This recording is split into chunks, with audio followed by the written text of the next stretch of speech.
এখানে ওয়েল্ডিং করানো হয়, আমাদের এখানে করানো হয় ব্রেজিং ব্রেজিং ব্রেজিং ব্রেজিং বড়ফলা একার জয় শিকারের জি আর অনুষ্ঠ ব্রেজিং। আমাদের এখানে করানো হয় ব্রেজিং টিউব ব্রেজিং। আমাদের এখানে একটা টিউবকে আর একটা টিউবের মধ্যে ঢুকাই দিয়ে আমাদের এইভাবে ব্রেজিং করা হয় পরে ব্রেজিং করানো হয়। ঠিক আছে, ওয়েল্ডিং মানে জোড়া দেওয়া। ওয়েল্ডিং কিন্তু একটা যদি আরেকটা না সোজাসুজি আছে ফাঁকা, একটু ফাঁকা রেখে দিয়ে জোড়া দেওয়া। হ্যাঁ, আপনি ওটাকে ওয়েল্ডিং করতে পারেন, আবার এইভাবে ওয়েল্ডিং করতে পারেন, ঠিক আছে। কিন্তু আমাদের এখানে সচরাচর এই ধরনের কাজ। তো আপনার ওয়েল্ডিং ব্রেজিং যেটাই যেভাবে বোঝেন না কেন, মোট কথা ওয়েল্ডিং ব্রেজিং দুটোই একটা জয়েন্ট, দুটোই কি স্থায়ী জয়েন্ট, দুটোই স্থায়ী জয়েন্ট, দুটোই মূলত এই ওয়েল্ডিং সেটের মাধ্যমে করা যাবে। কিন্তু আমাদের এখানে মূলত করা হয় টিউব ব্রেজিং। এটার জন্য যে তাপের প্রয়োজন হয়, ঠিক ওয়েল্ডিং করার সময় কিন্তু একই তাপের প্রয়োজন হয় না, তখন আরও বেশি তাপের প্রয়োজন হয়। তখন ওখানে লোহা থাকে। আর আমাদের এখানে এগুলো কি লোহা, এগুলো হচ্ছে কি কপার, এগুলো হচ্ছে কি কপার টিউব, নমনীয় টিউব। তো এখানে আমার বেশি তাপের প্রয়োজন নেই, এখানে নিউট্রাল তাপ হয়, মানে কমও না বেশিও না, মানে নিউট্রাল তাপ, মানে নিউট্রাল শিখা। আমাদের এখানে তাপটা এই ওয়েল্ডিং এর ক্ষেত্রে যে তাপটাকে এটা কি বলে, এটাকে কি বলে শিখা। দাহ্য পদার্থ দহনের ফলে যে নীলাবংশের সৃষ্টি হয় সেটাই কি শিখা। এই যে আমি এখান থেকে যখন দুইটা গ্যাস ছাড়বো, তখন এখানে যে নীলাবংশের সৃষ্টি হবে, এটাই হচ্ছে কি শিখা। এই শিখার পরিমাণটা, এই শিখার তাপমাত্রা অনুযায়ী কাজের ভিন্নতা আছে।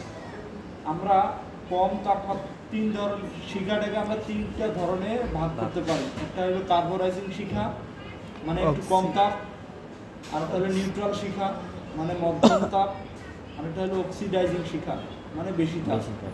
তো আমাদের এখানে টিউব ব্রেজিং করতে কোন কোন তাপটা প্রয়োজন, কোন শিখাটা প্রয়োজন? এটা হলো নিউট্রাল শিখা। কি শিখা? নিউট্রাল শিখা।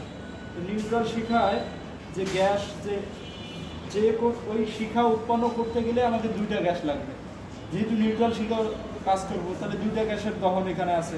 তো এই গ্যাস দুইটা কি অনুপাতে আমি ছাড়বো, কি অনুপাতে ছাড়বো? আমরা নিজেই বলতেছি যে 1:1, অনুপাত হচ্ছে 1:1। মানে যেহেতু নিউট্রাল, মানে বেশিও না কমও না, তার মানে দুইটাই কি সমান অনুপাতে ছাড়তে হবে। এই জন্য 1:1, 1:1। ধরেন অক্সিজেনের হিসাবটা শুরু হয় জিরো থেকে আপনার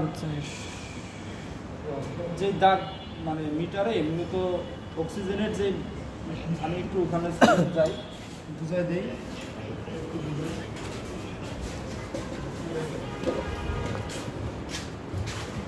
অক্সিজেনের শুরু দেখেন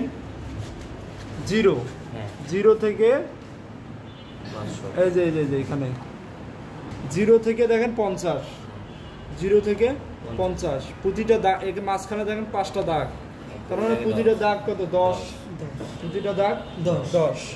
ঠিক একইভাবে এইটা হলো, এই যে এটা কোনো শব্দ করে না, যেটা শব্দ করে না সেটা কি? অ্যাসিটিলিন। যেটা সিলিন্ডারে কোনো শব্দ করে না, এটা কি? অ্যাসিটিলিন। এই দুটো হলো অ্যাসিটিলিন। দেখেন অ্যাসিটিলিনের প্রেসার যে মিটার, এটাতে দেখেন 0 থেকে 5, মাঝখানে 5টা দাগ, প্রতি দাগে 1, আর ওখানে প্রতি দাগে কত? 10। এখানে যদি আমি 1 দাগ আগাই, তাহলে ওখানে আমার 1 দাগে 10, ওখানে 10। এখানে যদি 2 দাগ আগাই 20, 3 দাগ আগাই 30। যদিও বা এত হিসাব নিকাশ করে আমরা ওয়েল্ডিং করি না বা টিউব ব্রেজিং করি না। আমি টিউব ব্রেজিং এমনভাবে আমার প্রয়োজন অনুযায়ী আমি করব, তবে একটা স্ট্যান্ডার্ড মানা দরকার।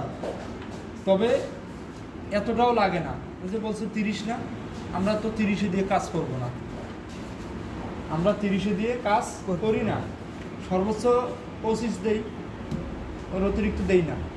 আর এইদিকে 5-এর বা 4-এ রাখি, 5 বা 4-এ রাখি, ওখানে 25 বা 20 বা 25 বা এরকম রাখি, 30-35 রাখি না।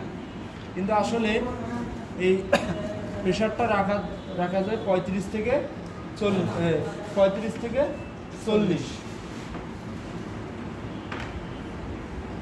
তো যাই হোক, আপনার এখানে জরুরি যেটা সেটা হলো গ্যাসটা কখন বের হবে, সেটা জানা। আমার এই যে ভালভ দেখতেছেন না, এটার নাম কি? এটা হচ্ছে রেগুলেটর ভালভ, সেফটি রেগুলেটর বলে। ধরেন আপনি এখান থেকে মূল যেই সিলিন্ডার ভালভ এটাকে লুজ করে দিলেন, তাহলে গ্যাস কি সরাসরি বের হয়ে যাওয়ার কথা? কিন্তু যাবে না, কারণ এখানে একটা সেফটি আছে, এই যে সেফটি রেগুলেটর আছে। এই সেফটি রেগুলেটর এখানে এর ভিতরে একটা নন রিটার্ন ভালভ আছে। কি আছে? নন রিটার্ন ভালভ। এই ভালভটা কি করে? যে আসবে এটাকে আটকাই দিবে। এখানে নন রিটার্ন ভালভ না বলে এটাকে বলতে পারেন গেট ভালভ। কি বলেন ভাই? এটাকে বলা যায় বল ভালভ, গেট ভালভ বা বল ভালভ। অর্থাৎ সে একটা গেট হিসেবে কাজ করতেছে, মানে সরাসরি গ্যাসটাকে আমার হোস পাইপে প্রবাহিত হতে দিচ্ছে না। এখন এই গেটটা খুলবে কখন, বা এই রাস্তাটা কখন খুলবে, এই পথটা কখন খুলবে? যখন আমি এই সেফটি রেগুলেটর টাইট দিব। টাইট দিলে ধরেন আমি যদি এটা সম্পূর্ণটা খুলি, তাহলে এর ভিতরেটা দেখা যাবে। লাইট জ্বালান, দেখতে পারবেন। লাইট জ্বালান, এই দেখেন এই মাথাটা একটু নোজ আকৃতির না, বের করা, দেখতে পাচ্ছেন? আমার এই স্টার স্ক্রু ড্রাইভারটা জানতে কি? স্টার স্ক্রু ড্রাইভার আমরা হলে একটা ইয়া দেন, নিয়ন টেস্টার দেন।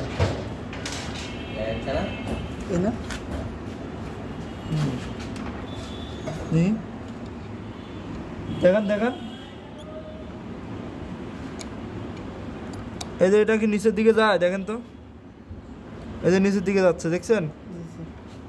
এটা নিচের দিকে যাচ্ছে, মানে আমার এদিকের গেটটা মানে পথটা ফাঁকা হয়ে যাচ্ছে। গ্যাস আসার যে পথটা এটা কি ফাঁকা হয়ে যাচ্ছে।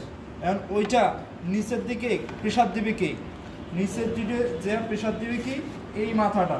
আর এই মাথাটা সামনের দিকে আগাবে কিভাবে? ধরেন এই যে আমি আছি, এই মাথাটা এখানে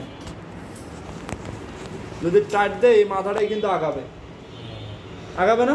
জি, আগাবে কিনা? আবার এটাকে যদি আমি লুজ দেই, আবার এটা নিচের দিকে আসবে, এইদিকে সরে আসবে। যদি আমি টাইট দেই, সামনের দিকে আগাবে। আর এটাকে আমি যদি যতক্ষণ টাইট দিব, এইটা সামনে গিয়ে ওই মাঝখানে যে দেখেন দেখি ফোনে, এই যে দেখতে পাচ্ছেন না, এই যে দাগটা দেখতেছেন না, এই দাগটা এইখানে গিয়ে মূলত এই মাথাটা গিয়ে টাইট দেয়, মানে চাপ দেয় নিচে, ওই দিকে ভিতরের দিকে চাপ দেয়। এই মাথাটা গিয়ে ওই ভিতরের যে ভালভটা দেখতেছেন না, ওইখানে গিয়ে কি চাপ দেয়, ভিতরের দিকে চাপ দেয়। চাপ দেওয়ার কারণে ওটা নিচের দিকে সরে যায়, আর গ্যাস পাস হয়, সিলিন্ডার থেকে গ্যাস হোস পাইপে যায়। এখন আপনি কতটুকু আপনার মানে কি প্রেসারে আপনি কাজ করবেন, কতটুকু গ্যাস নিয়ে কাজ করবেন, আপনার উপর ডিপেন্ড করে এটা টাইট হবে নাকি ঢিল হবে সেটা নির্ভর করে। আমাদের এই কাজের জন্য যতটুকু দেওয়া দরকার টাইট, আমরা অতটুকু টাইট দিয়ে গ্যাস পাস করে সেই গ্যাস দিয়ে আমরা কি করব? শিখা উৎপন্ন করব। সেই শিখার তাপ দিয়ে আমরা মূলত ব্লিচিং রড গলায় জোড়া দিব। বুঝছেন? তাহলে আমাদেরকে মূল যে সিলিন্ডার ভালভ এটা খুলে দিতে হবে, মানে লুজ দিতে হবে। আর এই যে সেফটি রেগুলেটর এটা আমাকে টাইট দিতে হবে। তাহলে এই সিলিন্ডার থেকে গ্যাস হোস পাইপ দিয়ে পাস হয়ে ওয়েল্ডিং টর্চে যাবে। এবং গিয়ে শিখা উৎপন্ন হবে।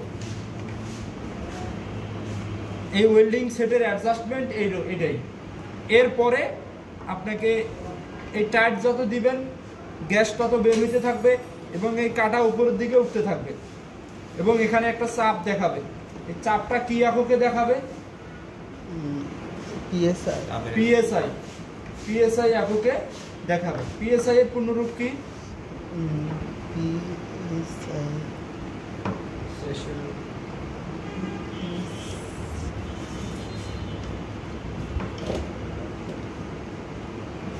পিএসআই এর পূর্ণরূপ হচ্ছে pound per square inch. Pound per square inch. তো আমি যদি এটাকে একটু লিখে দিই, একটা অবস্থা আপনার না ভুলে আসলেন নাকি ভাই? না ভাই, আমি যে এটা বললাম না যে দেখা করবো, আপনি এখানে আসেন, জায়গাতে আসেন, পিএসআই এটা মানে হলো পাউন্ড।